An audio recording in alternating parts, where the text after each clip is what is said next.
Queria convidar a você a abrir a sua Bíblia.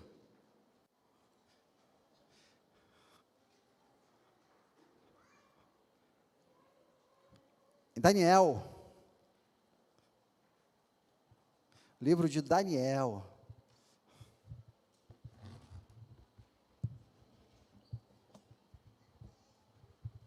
Capítulo 3.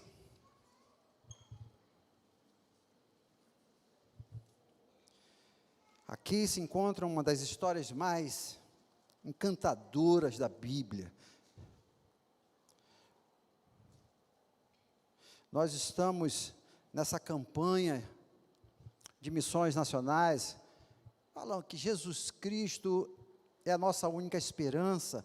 E esse texto nos mostra, já no Antigo Testamento, em quem nós devemos esperar, em quem nós devemos colocar a nossa confiança, a nossa convicção. E aqui esse texto de Daniel, capítulo 3, a partir do versículo 1, que eu convido a você me acompanhar, do jeito que você está aí sentado,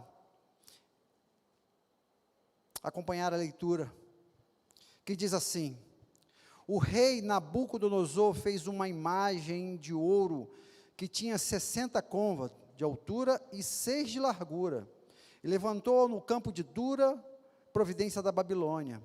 Então o rei Nabucodonosor mandou ajuntar os sátrapas, os prefeitos, os governadores, os juízes, os tesoureiros, os magistrados, os conselheiros e todos os oficiais da província, para que viessem à consagração da imagem que o rei Nabucodonosor tinha feito. Então se ajuntaram os sátrapas, os prefeitos, os governadores, os juízes, os tesoureiros, os magistrados, os conselheiros e todos os oficiais da província para a consagração da imagem que o rei Nabucodonosor tinha levantado. E estava em pé diante dele da imagem que Nabucodonosor tinha levantado. Nisto o arauto apregoava em alta voz: ordena-se a vós outros, ó povos, nações e homens de todas as línguas, no momento em que ouvirdes o som da trombeta, do pífaro, da harpa, da cítara, do saltério, da gaifa de fole e toda sorte de música, vos prostrareis e adorareis a imagem de ouro que o rei Nabucodonosor levantou. Qualquer que não se prostrar e não adorar será no mesmo instante lançado na fornalha de fogo ardente. Portanto, quando todos os povos ouviram o som da trombeta, do pífaro, da harpa, da cítara, do saltério e de toda sorte de música, se prostre os povos, nações e homens de todas as línguas e adorem a imagem de ouro que o rei Nabucodonosor tinha levantado. Ora, no mesmo instante, chegaram alguns homens caldeus e acusaram os judeus e disseram ao rei Nabucodonosor: ó rei, vive eternamente. Tu, ó rei, baixaste um decreto pelo qual todo homem que ouvisse o som da trombeta, do pífaro, da harpa, da cítara, do saltério, da gaifa de fole, de toda sorte de música, se prostraria e adoraria a imagem de ouro. E qualquer que não se prostrasse e não adorasse, seria lançado na fornalha de fogo ardente. Há alguns homens judeus que constituíste sobre os negócios da província da Babilônia, Sadraque, Mesaque e Abidnego. Estes homens, ó rei, não fizeram caso de ti, e os teus deuses não servem, nem adoram a imagem de ouro que levantaste. Então Nabucodonosor, irado e furioso, mandou chamar Sadraque, Mesaque e Abidnego, e trouxeram a estes homens perante o rei. E falou Nabucodonosor e lhes disse: é verdade, ó Sadraque, Mesaque e Abidnego, que vós não servis os meus deuses, nem adorais a imagem de ouro que levanteis? Agora, pois, estáis exposto, e quando ouvirdes o som da trombeta, do pífaro, da cítara, da harpa, do saltério, da gaifa de fole, prostrai-vos e adorai a imagem que fiz. Porém, se não a adorardes, sereis no mesmo instante lançado na fornalha de fogo ardente. Grava essa parte agora no seu coração. Nabucodonosor diz: e quem é o Deus que vos poderá livrar das minhas mãos? Responderam Sadraque, Mesaque e Abidnego ao rei: ó Nabucodonosor, quanto a isso, não necessitamos de responder. Se o nosso Deus, a quem servimos, quer livrarmos, ele nos livrará da fornalha do fogo ardente das tuas mãos, ó rei. Se não, fica sabendo, ó rei, que não serviremos os teus deuses, não adoraremos a imagem de ouro que tu levantaste. Então Nabucodonosor se encheu de ira e, transformando o aspecto do seu rosto contra Sadraque, Mesaque e Abidnego, ordenou que acendesse a fornalha 7 vezes mais do que se costumava. Ordenou os homens mais poderosos que estavam no seu exército que atasse Sadraque, Mesaque e Abidnego e os lançasse na fornalha de fogo ardente. Então estes homens foram atados com os seus mantos, suas túnicas, chapéus e as suas outras roupas e foram lançados na fornalha sobremaneira acesa. Porque a palavra do rei era urgente, a fornalha estava sobremaneira acesa, as chamas do fogo mataram os homens que lançaram de cima para baixo Sadraque, Mesaque e Abidnego. Estes 3 homens, Sadraque, Mesaque e Abidnego, caíram atados dentro da fornalha sobremaneira acesa. Então o rei Nabucodonosor se espantou e se levantou depressa e disse aos seus conselheiros: não lançamos 3 homens atados dentro do fogo? Responderam ao rei: é verdade, ó rei. Tomou ele a dizer: eu, porém, vejo o 4º homem solto, que andam passeando dentro do fogo, sem nenhum dano.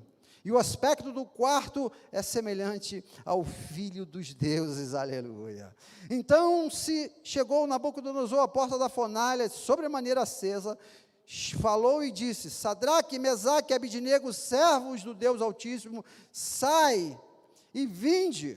Então Sadraque, Mesaque e Abidnego saíram do meio do fogo, ajuntaram os sátrapas, os prefeitos, os governadores, os conselheiros do rei, e viram que o fogo não teve poder nenhum sobre os corpos destes homens, e nem foram chamuscados os cabelos da sua cabeça, nem os seus mantos se mudaram, nem cheiro de fogo passar sobre eles, aleluia. Falou Nabucodonosor e disse: bendito seja o Deus de Sadraque, Mesaque e Abidnego, que enviou o seu anjo e livrou os seus servos que confiaram nele, pois não quiseram cumprir a palavra do rei, preferindo entregar o seu corpo a servirem, a adorarem a qualquer outro Deus, senão o seu Deus. Portanto, eu faço um decreto, que pelo qual todo o povo, nação, língua, quer disser blasfêmia contra o Deus de Sadraque, Mesaque e Abidnego, seja despedaçado, e que as suas casas sejam feitas com monturo, porque não há outro Deus que possa livrar como este, aleluia. Não há outro Deus, não há outro Deus. Lá já no Antigo Testamento, 600 anos antes de Cristo, já ficou claro para aquele povo que não existe outro Deus, igreja. Hoje, depois de 2000 anos, nós estamos aqui dizendo: não há outro Deus. Depois da vinda de Cristo, do nascimento de Cristo, 2021 anos, nós continuamos a afirmar: não há outro Deus. Onde nós temos colocado a nossa esperança, querido?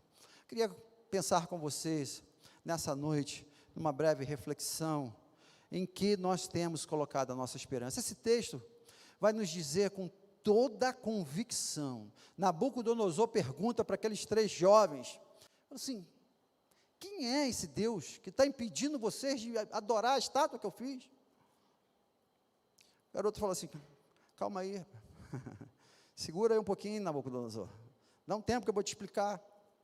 Nós precisamos, eu gostaria que você colocasse isso no seu coração, é o tema da nossa campanha de missões, é o lema que nós devemos carregar no nosso peito, querido. Ter na nossa crença, a convicção dos nossos comportamentos, de que nós não temos outro nome, aqui nós podemos confiar, ou que possamos confiar, não temos outro nome. Amém, irmãos? Nabucodonosor constrói uma imagem de ouro, faz uma imagem grandona de ouro, uma coisa enorme, fala assim, pautado num sonho que ele teve no capítulo anterior, ele falou assim: olha, vocês devem adorar o meu nome, essa imagem aqui que eu fiz, todo mundo ao som da música, quando tocar, vocês vão me adorar, porque esse é um decreto, eu estou mandando.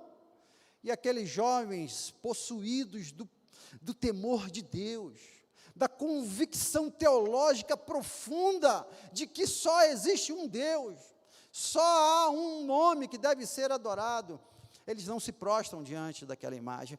Igreja, eu já falei aqui, eu vou repetir milhões de vezes se for preciso, o nosso problema fundamental, essencial, primário, é o desconhecimento de quem é Deus. Esse é o nosso problema, é o problema da humanidade.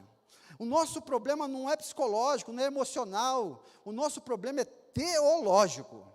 Nós não sabemos quem é Deus. Eu estou falando nós de uma forma geral.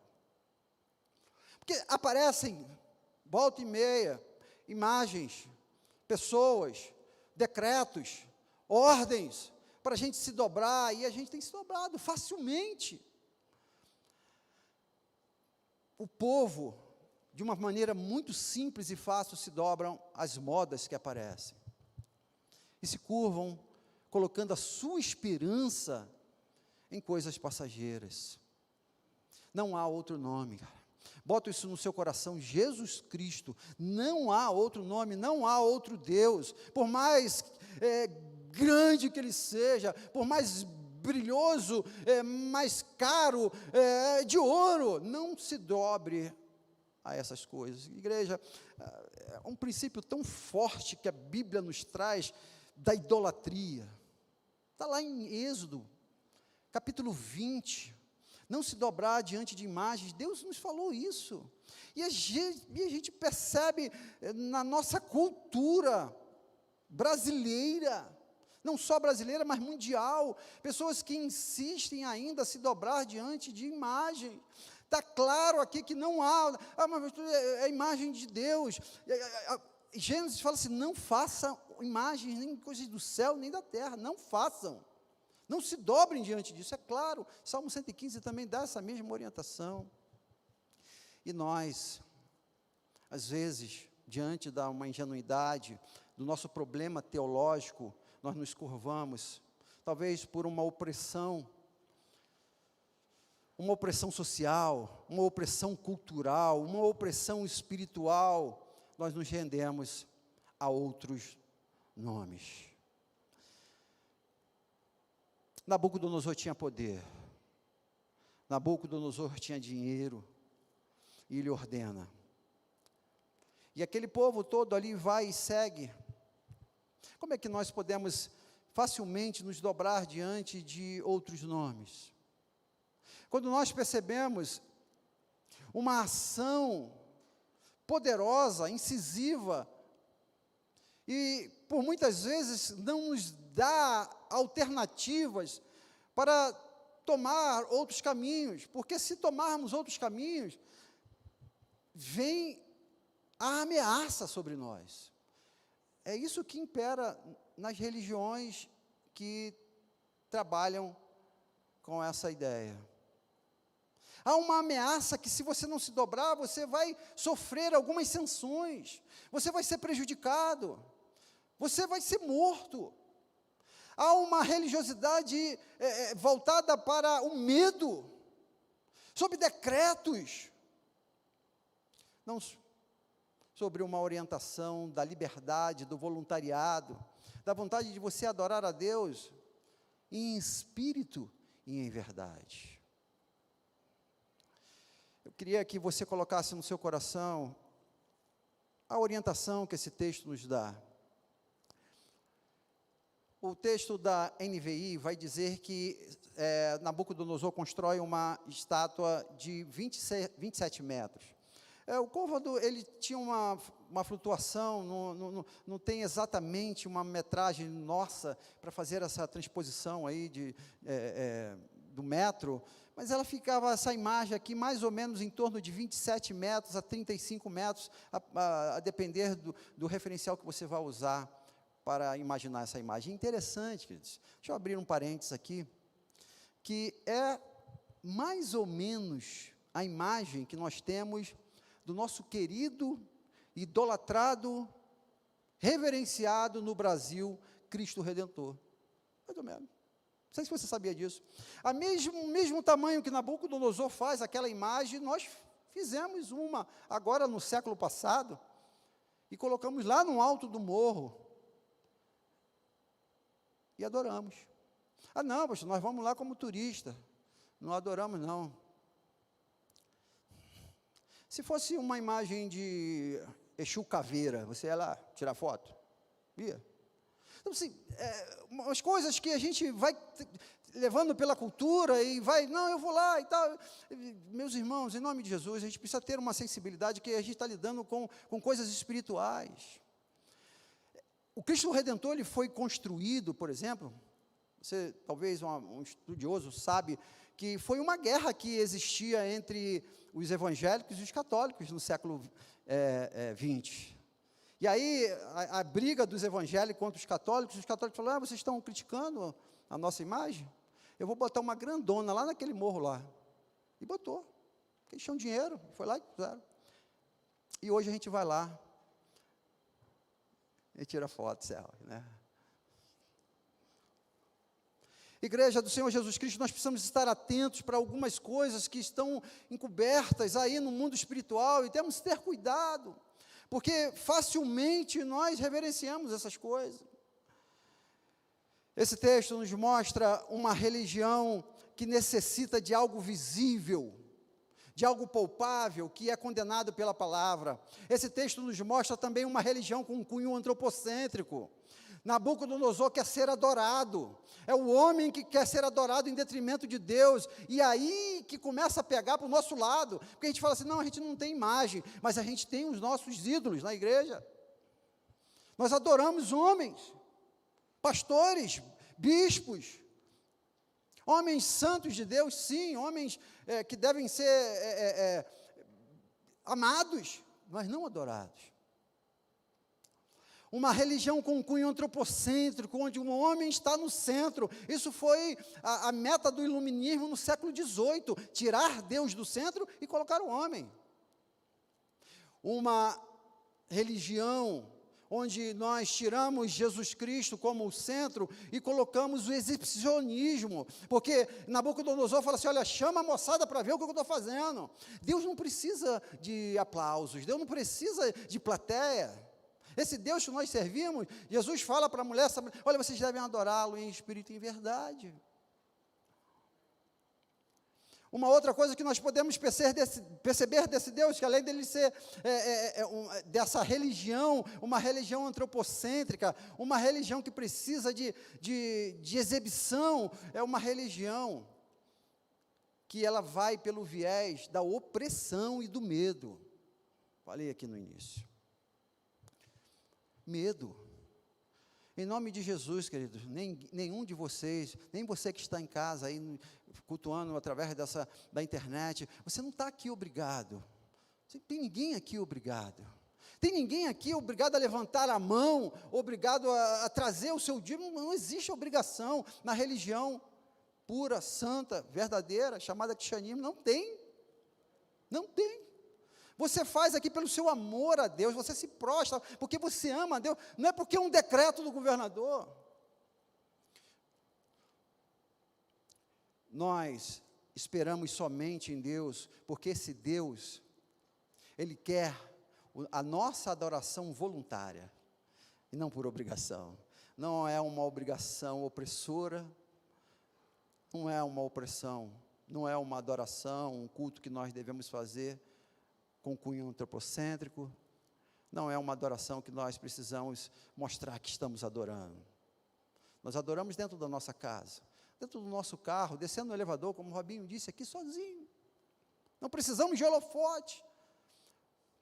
Deus quer a nossa adoração, em espírito e em verdade. Quem é Deus para você? Não é esse que foi falado aqui de Nabucodonosor, não é Nabucodonosor, mas parece que existe uma trama infernal no nosso tempo e naquele tempo, e continua pela história, para nós tentarmos colocar outros nomes.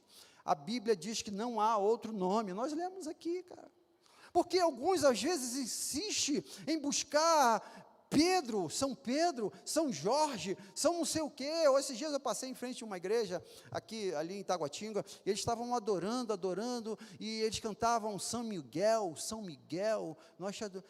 que Miguel, cara? Jesus Cristo, esse é o nosso Deus, amém, irmão?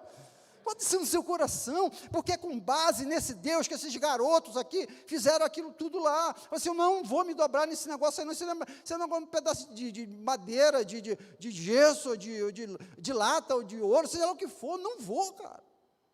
Porque eu sei quem eu tenho crido, aleluia. Uma hora dessa, o ouro ele derrete, cara.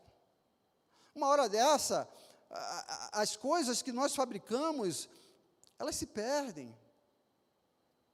Primeira coisa, nós esperamos em nenhum outro nome. Nós esperamos no único Deus vivo e verdadeiro, Jesus Cristo. Aleluia. Segunda coisa que eu queria que você colocasse no seu coração aí, como reflexão dessa noite. Por que nós temos essa campanha, Jesus Cristo é a minha única esperança? Por que esses garotos aqui, 3 jovens, desafiou um império? Um império que teve toda a força de invadir Jerusalém, tacar fogo, pegar, matar muita gente, tirá-los de lá, levá-los para a Babilônia, como escravos, e ainda assim esses garotos não se dobrarem a todo esse poderio bélico, todo esse poderio político. O que dava a esses garotos a convicção da esperança? A esperança deles somente em Deus, e não em qualquer outro nome. Porque, igreja, bote isso no seu coração. Primeira coisa, saiba quem é Deus na sua vida. Quem é Deus? E aí você vai parar de adorar outras coisas. Você vai parar de confiar em outras coisas. Você vai parar de esperar em outras coisas. Quem é Deus? Segunda coisa, não tema o que o homem pode fazer contigo, cara. Não tema. Aqui está a raiz dos nossos problemas, cara. Nós ficamos desesperados diante de uma ameaça. Nós estamos vivendo aí no meio de uma pandemia aí, né? Eu nunca vi tanta gente surtada na vida, nunca vi, gente. Também nunca vi a pandemia, né? Nunca tinha visto. O povo surtou. Eu sei que é um inimigo, eu sei que nós tem quase 600 mil brasileiros perderam a vida. Isso é uma ameaça clara, não tenha dúvida. Nós estamos aqui todos separados de máscara, estamos buscando a vacina aí, muitos já foram vacinados, nós sabemos da ameaça. Mas nós não podemos paralisar diante de uma ameaça tão pequena. É pequena por quê? Porque a única coisa que ela pode fazer é nos matar. É só isso. Nabucodonosor, o problema que você quer fazer comigo é eu negar o meu Deus, em detrimento da minha vida. Tu acha que eu vou trocar esse Deus poderoso que eu sirvo, por conta disso aqui que vai durar aí, sei lá, 60, 80, quando muito, sei lá, 100, vou trocar a minha eternidade por causa de alguns anos, mano. Nabucodonosor, o negócio é o seguinte, eu vou morrer a qualquer hora, isso é certo, é a única certeza que eu tenho na vida, e você quer me negociar o meu Deus, numa coisa que é certo que eu vou ter, que é a morte? Entende? E a gente paralisa diante do medo da morte. Que coisa ilógica, que coisa surtada que a gente tem. Ninguém aqui está pedindo a morte, e ninguém aqui quer morrer. Não queremos. Mas sabemos, todos nós sabemos que vamos morrer um dia. Isso não é novidade. Nabucodonosor, olha, isso que você está falando aí não é novidade. Eu vou morrer um dia, cara. Você só está antecipando a minha ida para o céu, aleluia. É isso, cara. É esse o teu desafio. É isso que nós temos tido tanto medo ultimamente. Por que será? Talvez o primeiro ponto, talvez o nosso medo, talvez a nossa não confiança em outro nome, talvez a nossa confiança esteja em outras coisas, e aí por isso nós estamos com medo de morrer. Igreja, precisamos aprender a descansar no poder de Deus. Olha o que Sadraque, Mesaque e Abidnego diz no versículo 16 e 18. Sadraque, Mesaque e Abidnego, eu já li, vou ler de novo para você. Respondeu o rei, Nabucodonosor, não precisamos defender diante de ti. Se formos atirados na fornalha de chama, o Deus a quem prestamos culto pode nos livrar. Simples assim. E ele nos livrará das suas mãos, ó rei. Mas se ele não nos livrar, saiba, ó rei, que não prestaremos culto aos seus deuses e nem adoraremos a imagem de ouro que tu fizeste. Eu não negocio a minha fé, Nabucodonosor. Eu não negocio por conta de ameaças. Eu não tenho medo. Não tenho medo. As pessoas têm, infelizmente, perdido as coisas mais preciosas que ela tem diante. Não é nem uma fornalha, não. Aqui uma fornalha e o fogo, pegando fogo mesmo. O cara mandou esquentar lá, né, bastante. A gente perde a nossa fé, às vezes, por causa de uma coisinha pequenininha. Qualquer coisinha, o crente sai da igreja. Qualquer coisinha, ele nega a fé. Não é fornalha, não estou falando de fornalha, não. Eu estou falando aqui de, sei lá, de uma chapa, de botar misto ali. Não precisa ser muito quente, não, pode estar mais ou menos. A gente já esquenta a cabeça e já larga tudo. Jovens, aprendam a descansar na soberania de Deus. E você descansando na soberania de Deus, você não vai temer a morte, porque Deus está no controle de todas as coisas. Ela falou assim, olha, pai, eu vou nesse negócio aí. Esse é o problema, Nabucodonosor? Pode botar meu nome aí para essa fornalha aí. Vai me matar? Tranquilo. Deus, Ele pode me livrar. Mas se Ele não me livrar, está tranquilo. Eu vou para a fornalha. Porque eu não negocio a minha fé. Eu não me rendo às tuas ofensas. Eu não me rendo diante das tuas ameaças. E essa é a religião aí de fora, cara. Onde se você não trouxer um determinado culto, se você não fizer uma determinada oferenda, se você não tiver um determinado tipo de prática, você morre. O texto vai nos dizer que aqueles garotos enfrentam com coragem, com ousadia, porque eles não temeram a morte. Primeira coisa, quem é Deus para você? Segunda coisa, não temas a morte. Porque quando a gente passa a temer a morte, parece que você está colocando a sua vida acima de Deus. E isso é uma forma de idolatria também, cara. Porque você é tão importante, e a tua vida é tão importante, que ela não pode ser trocada ou colocada no mesmo pé de igualdade com Deus. Então, entre a minha vida e a minha adoração a Deus, entre a minha vida e a minha adoração a Deus, eu prefiro a minha vida. Isso também é idolatria. Isso é também se dobrar diante de uma imagem. Isso é também negar a fé que você tem em Deus. Então, igreja, nós estamos vivendo um momento tão terrível da nossa história, da humanidade. O que você tem temido, cara? Seja disposto a pagar o preço da tua fé. Seja disposto a vencer, a vencer o mundo e os desafios por meio da tua convicção que você tem. A gente não gosta de falar aqui, mas quando houve essa pandemia aí, nós vimos tantos colegas, tantas igrejas, fechando as portas, as pessoas desesperadas. A igreja é um hospital, gente. É aqui onde as pessoas são curadas. Fechou o hospital lá fora, por que vai fechar a igreja? A gente está aqui, ó, todo mundo com máscara, já estamos 1 ano e 7 meses dessa pandemia, Deus tem nos livrado esse tempo todo, não temas, cara. Martin Luther King disse, quem não tem uma causa pela qual morrer, não tem motivo pelo qual viver. Se tiver que morrer na fornalha, vou morrer, cara. Se tiver que vencer os desafios, se tiver que perder os desafios, vamos lá.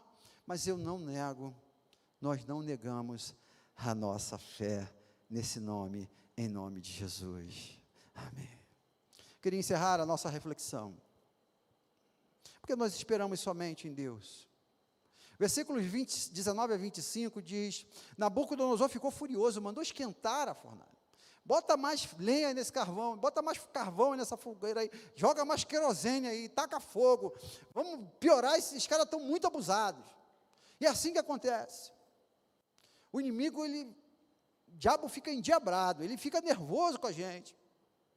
Porque ele está vendo que não está dando certo, então taca mais fogo aí nesse negócio. Vamos piorar a casa dele, vamos começar a perseguir esse cara. Vamos começar agora a criar problemas para a família dele. E aí ele começa a botar lenha ali, botar lenha. E os garotos são amarrados e jogados dentro da fornalha. E aí, igreja, acontece algo tão maravilhoso, tão sobrenatural, tão gracioso. O próprio Deus, Nabucodonosor percebe isso. Você é o filho dos deuses. Era Jesus Cristo, o quarto homem, que já estava lá na fornalha. Aleluia. Falou assim para eles: olha assim, eu imagino Jesus, gente, eu tentando imaginar a cena. Está vindo assim, os caras que estão te levando já pega fogo, diz o texto, né? Os 3 foram levar ele lá, no meio do caminho os caras já queimam, né? O Sadraque, Mesaque e Abednego cai no meio do fogo, zerado, tranquilo, nem cheiro de fumaça. E aí, de repente, eles estão lá, imagino, de repente, ciclo de oração de mão dada, né? Sadraque, Mesaque, eu não sei, dançando no meio do fogo. E Jesus chega lá no meio, cara, é coisa legal demais. Essa percepção que nós temos e a segurança nesse nome, que eu gostaria que você colocasse no seu coração para a gente sair daqui, para enfrentar essa semana, para enfrentar os nossos desafios, as nossas fornalhas que estão aí pela frente, com esta última convicção desse Deus que nós esperamos, que Ele não nos abandona, aleluia, cara. Não nos abandona. É um Deus que entra na fornalha junto com a gente, cara. É um Deus que vai lá dentro do CTI, lá onde você está lá, parente seu, amigos nossos. É um Deus que vai lá no meio da luta e da guerra, da trincheira, você cercado do inimigo, Ele está lá junto com você dentro da trincheira. É um Deus que quando você passa por um desemprego, a doença de um filho, é um Deus que está lá contigo, porque o Salmo 23, verso 4 diz: ainda que eu ande pelo vale da sombra da morte, eu não temerei mal algum, porque Tu estás comigo, e a Tua vara e o Teu cajado me consola. Aleluia. É esse Jesus que antes de ir, está lá no Mateus 28, diz que eis que estarei contigo todos os dias, até a consumação do século. É isso que nós acreditamos, igreja.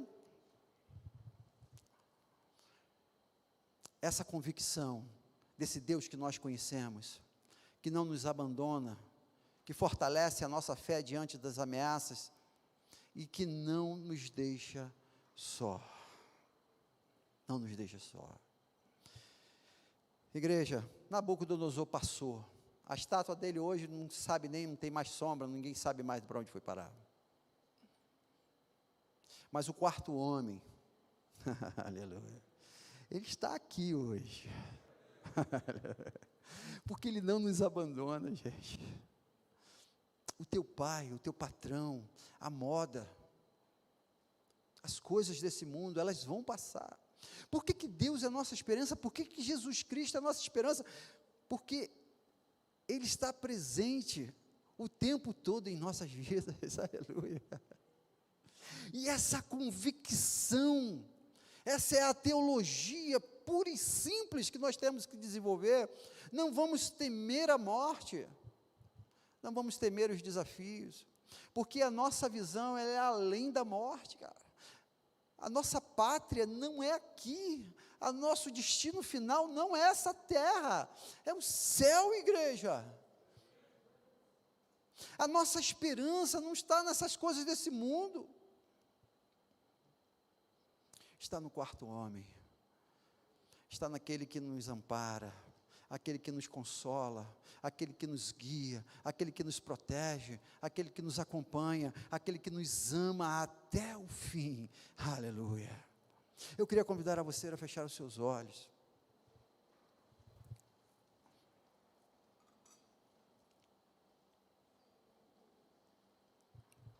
e pensar que fornalha nós estamos enfrentando. Nós estamos vivendo um dos piores dias políticos da história recente. Um Brasil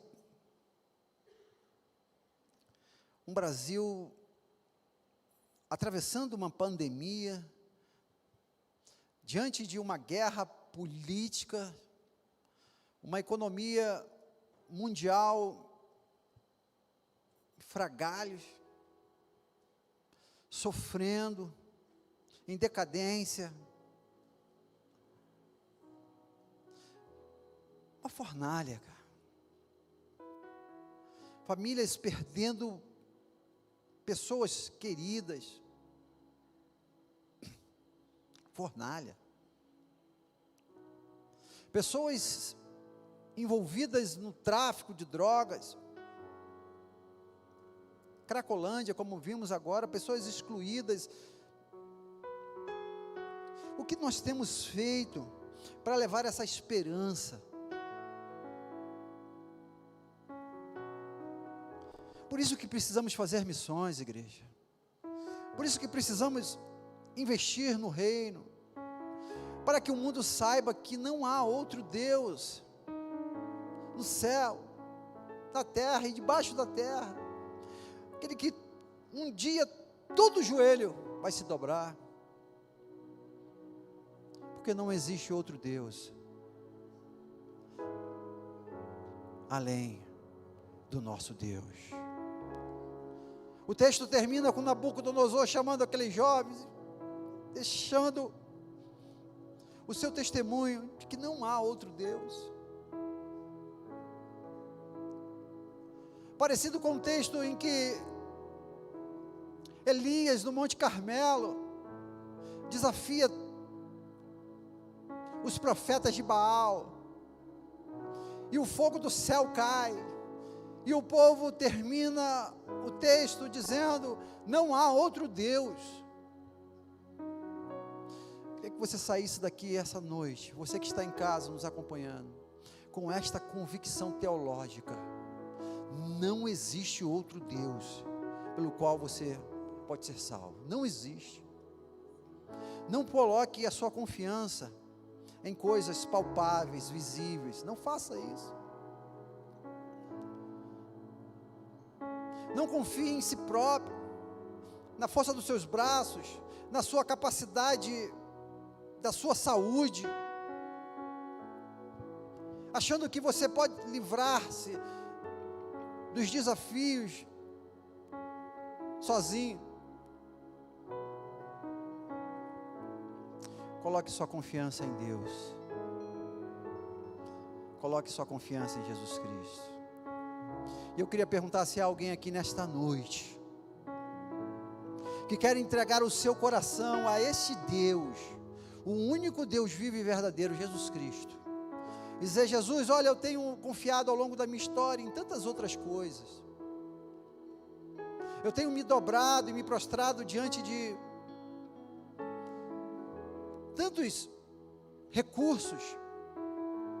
E eu quero, a partir de hoje, entregar a minha vida a Deus, a Jesus Cristo, dizendo que não há outro nome. Há alguém aqui nessa noite que quer entregar a sua vida a Jesus Cristo? Eu queria orar por você. Só levantarem uma de suas mãos, eu vou identificar você daqui e vou orar por você daqui e você aí. Alguém aqui nessa noite quer entregar a sua vida a Jesus Cristo, dizendo assim: eu só quero servir esse Deus, não quero outro, não vou me prostrar a outro, somente a este Deus. Entregue sua vida a Jesus Cristo, entregue o seu coração a Jesus Cristo, sirva a Jesus Cristo. Há alguém aqui?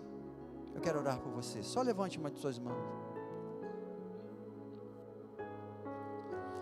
Você que está em casa, nos acompanhando esse culto pela internet, você quer entregar a sua vida a Jesus Cristo? Quero convidar você a fechar os seus olhos aí e dizer: Senhor, não há outro Deus, não há outro nome. Eu quero entregar o meu coração, a minha vida a Ti. Eu quero viver esse evangelho de um Deus que cuida de nós, de um Deus soberano, que está no controle de todas as coisas. Quero confiar no Senhor. Faça essa oração aí na sua casa, você que está aqui. Pai, obrigado a Deus, porque nós temos a quem recorrer.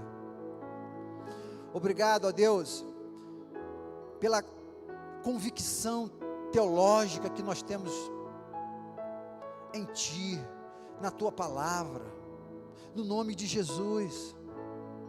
Obrigado a Deus, porque nós temos visto e vivido, ó Deus, esses livramentos que o Senhor tem nos dado, ó Deus, diariamente. Temos, ó Pai, experimentado esta presença do Senhor em nós, nos momentos de luta. A Tua presença constante por meio do Teu Espírito que habita em nós e que nos conduz, ó Deus, no meio da fornalha, no meio dos desafios, dos enfrentamentos. Nós não tememos, ó Deus, porque o Senhor está conosco. Aleluia. Obrigado, ó Deus, pela Tua palavra. Obrigado, ó Deus, pela essa certeza que nós temos, em nome de Jesus.